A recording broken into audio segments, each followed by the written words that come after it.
Got plenty of questions for me. Don't everybody speak at one time now.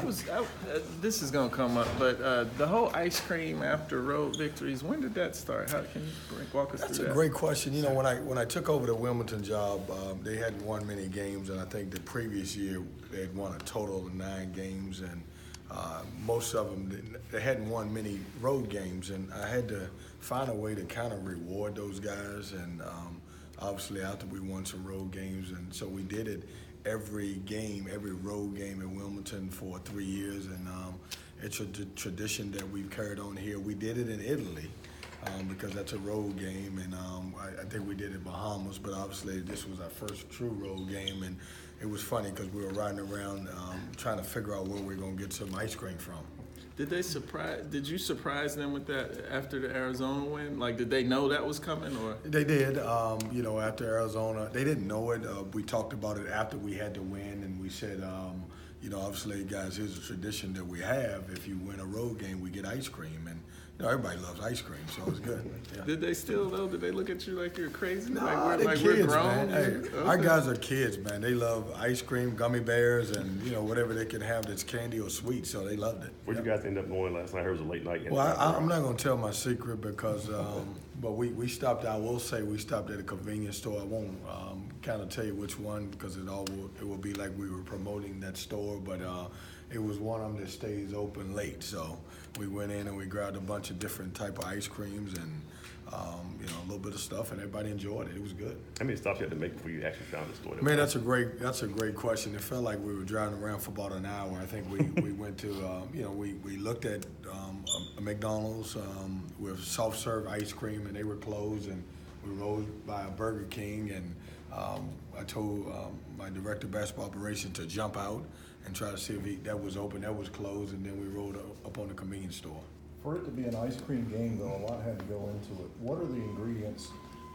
You guys have shown it several times. You're down multiple points, and you have the ability to come back. In your mind, what does it take from your team to do that late in the game? Well, of course, that's not an ideal situation, and I wish we could be up so big where we don't have to come back. But, you know, I think our guys are starting to believe in the team, and obviously the way we press and we run, we don't ever feel like that we're out of a game. You know, every game we feel is within reach, and you know, our guys. I think what's happened with us is that our conditioning is starting to kick in the last 4 or 5 minutes of the game, and you look at. I'll give examples of the Wake Forest game, then obviously this Pitt game. We did a great job of defending the last 5 minutes of the game, and I think this game we went on a 15-2 run, and in the second half, you know, where Pitt shot the ball extremely well. I thought we did a great job in the second half, and they were 0 for 14, which is good for us. Does ice cream come up in a timeout? No, never talk win about, one for ice cream. It's funny now, and this is funny. I'm glad you guys love the ice cream story too, but ice cream never comes up until the end of the game. That's as exciting as fans getting chicken. Yeah, look, I haven't been able to motivate them in any halftime speech or any timeout to say, hey, if you win the game, you're going to get ice cream. You know, we just talk about defending and staying the course. You mentioned conditioning a few minutes ago. Abu's been starting every game, but he's only playing like 5 or 10 minutes. Is he still trying to get back into shape, or what's his role now that he's kind of working his way back into things? Yeah, that's a great question. He's trying to get back in shape. He's not he's not Malik that he was before he got hurt. I'm expecting his role to increase, hopefully, as the season goes on.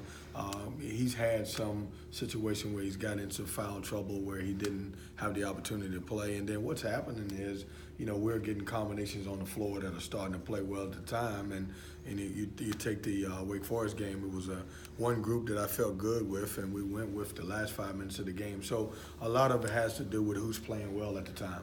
Is the theory, even though threes aren't falling, you just keep taking them until they do? Well, it was last night. I was going to say the other day, but I realized we played last night. You know, ideally, guys, I don't want to take my teams to take 35 threes in a game, but they were there. I thought we had some good looks. When you look at it, I had my best 2 shooters on the floor with Sam Hunt and Braxton Beverly, and neither one of those guys shot the ball well. That being said, I thought Braxton made a couple really big threes at the end, and even Al Freeman, who hasn't been shooting the ball well, he made a huge 3 for us. Once upon a time, you were recruiting C.J. Bryce. Team United also had Luke May. Yeah. What kind of transformation have you seen since those days? Man, wow, he's playing great. He is playing as well of a basketball as anybody that I've seen in the conference. He is obviously he's shooting at a big rim. He's scoring the ball inside and out. He does a great job, and they're doing a great job of moving him all around. He's posting up at times. He's setting different screens at times, and like I said, he's playing very good basketball. And you have Torrin and Amir, and he could match up against either. How do you make him work on the defensive end?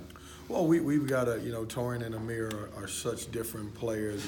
TD is more of a slasher and get the ball into the paint and score, and obviously Amir, who just walked in, who is doing a really good job. He's shooting the ball from outside and he's scoring inside, and we got to do a great job of giving those guys the ball and obviously trying to make Luke work on the other end.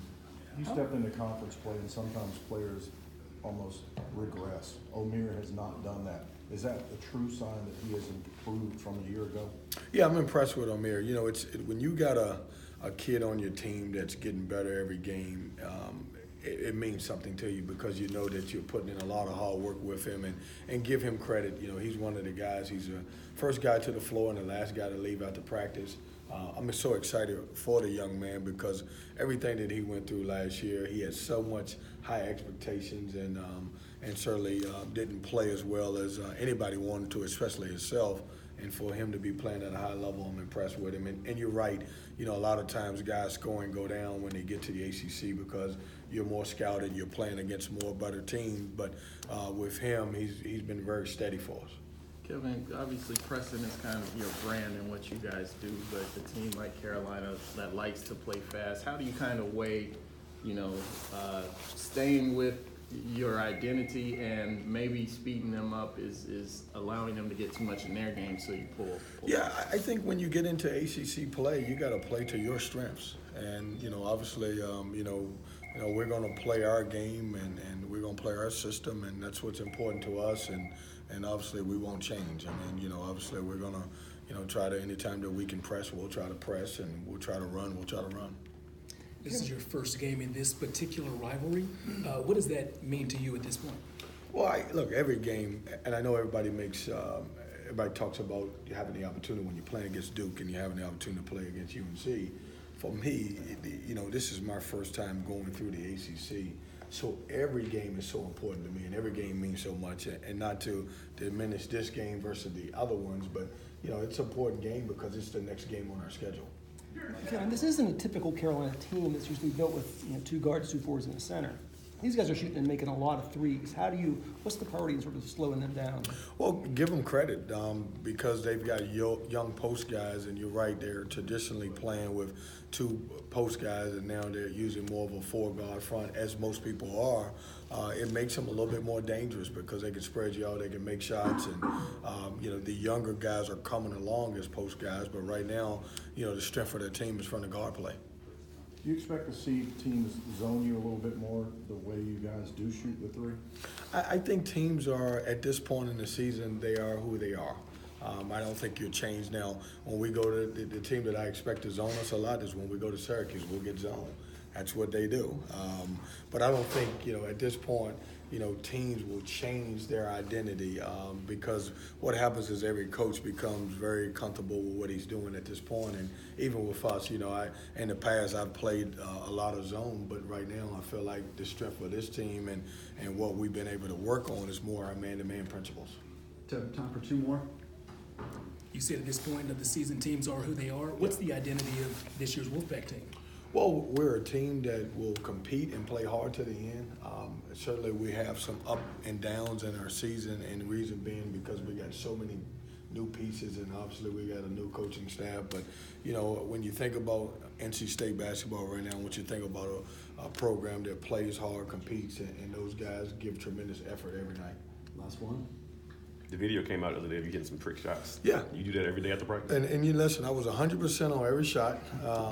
I don't, I was messing around. We were about to have film, and, I was up top looking over, and I said, I told him throw me a couple basketballs, and I made a couple of them, and I started feeling good. And you know how when you feel good, you start shooting more and more shots. I think I will tell you this. I think I was at least 50% on. you know, a few of them, but the last one that I bounced in now, it was a second try now. I can tell you that. That was a good one, so.